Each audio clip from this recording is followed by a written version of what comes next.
দুর্গাপুজোর ব্লগটা তোমাদের সাথে শেয়ার করাই হয়নি। তো আমরা সবাই চলে গেছিলাম দুর্গা ঠাকুর আনতে। তো আমাদের যেখানে দুর্গা ঠাকুর তৈরি হয় ওখানে গেছিলাম সবাই মিলে। আমরা যতজন মেয়ে আছি কমিটির সবাই যায়। তো মেয়ে ছেলে সবাই গেছিলাম। এই যে ট্রাকে করে আমাদের ঠাকুরকে নিয়ে আসা হচ্ছে। তো আমরা রাস্তাতে পিছন পিছন যাচ্ছিলাম গাড়িতে করে। কেউ গাড়িতে যাচ্ছিল, কেউ টোটোতে যাচ্ছিল। আর পিয়শ্রিয়া ওই সামনের গাড়িতে চেপে আছে যেখানে মা দুর্গাকে চাপানো হয়েছে আমার দাদার সাথে। ও বললো আমি আমার মামার সাথে যাব, তার জন্য ওকে মামার সাথে দাঁড় করানো হয়েছে। ওই যে মধ্যে দাঁড়িয়ে রয়েছে, এখান থেকে অবশ্য দেখা যাচ্ছে না যেহেতু লাইটটা নেই রাস্তায় ভালো। এবার আমাদের পাড়ার এখানে ঢোকানো হচ্ছে সামনের রাস্তাটাতে। তো ওখানে প্রচণ্ড বাম্পার আছে, তাই আস্তে আস্তে গাড়িটিকে নিয়ে যাওয়া হচ্ছে। তো তোমরা দেখো কিভাবে নিয়ে যাওয়া হচ্ছে।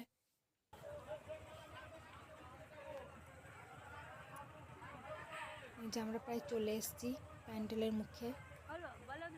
এবার ঠাকুরকে নামানো হবে, কারণ একদম প্যান্ডেলের ভিতরে ঢুকবে না গাড়িটা, ওই জন্য সামনেই দাঁড় করানো হবে। আমি মেহেন্দিও পরে নিয়েছি পুজো বলে, তাই তোমাদেরকে মেহেন্দিটা একটু দেখিয়ে দিলাম। এই যে সপ্তমীর দিন এবার আমরা ঘট ভরতে চলে গেছিলাম সকাল সকাল।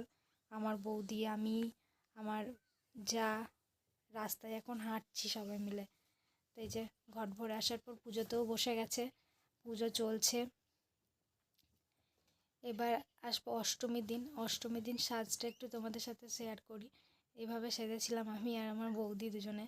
তো একটু বসে বসে পোজ দিয়ে দিয়ে ছবি তুলছিলাম। এমনিতেই উপোস ছিলাম খালি পেটের, এবার তো উপোসটা খুব অনেক সকাল থেকে পড়েছিল, যেহেতু ওই জন্য খুব অসুবিধা হচ্ছিল। এবার তোমাদের সাথে একটু ছবিগুলো শেয়ার করি কী কী করেছি, কারণ সব তো ভিডিও করা হয়নি, সেই জন্য তোমাদের ভিডিও দেখাতে পারলাম না। এই হচ্ছে দশমীর দিনের লুক। দশমীর দিন সিঁদুর খেলেছি, খুব মজা করেছি। পুজোতে এমনিতেও খুব মজা করি, যেহেতু বাড়ির সামনেই পুজো হয়, ওই জন্য আমাদেরকে দূরে যেতে হয় না। তো দশমীর দিন এই যে ঘট ভাসানো হচ্ছে, তার ভিডিওটাও তোমরা নিশ্চয়ই দেখতে পাচ্ছ। এই যে এবার আমি মাকে বরণ করছি, প্রত্যেক বছর করি, সেটা এই বছর বলে নয়, প্রত্যেক বছর মাকে বরণ যতক্ষণ না করি ততক্ষণ মনটা ঠিক শান্তি হয় না। ওই জন্য শাড়ি পরে রেডি হয়ে চলে এসেছিলাম মাকে বরণ করার জন্য। এখন মাকে বরণ চলছে। আমাদের বিসর্জনটা সন্ধ্যাবেলায় হয়। এবার আমাদের বিসর্জন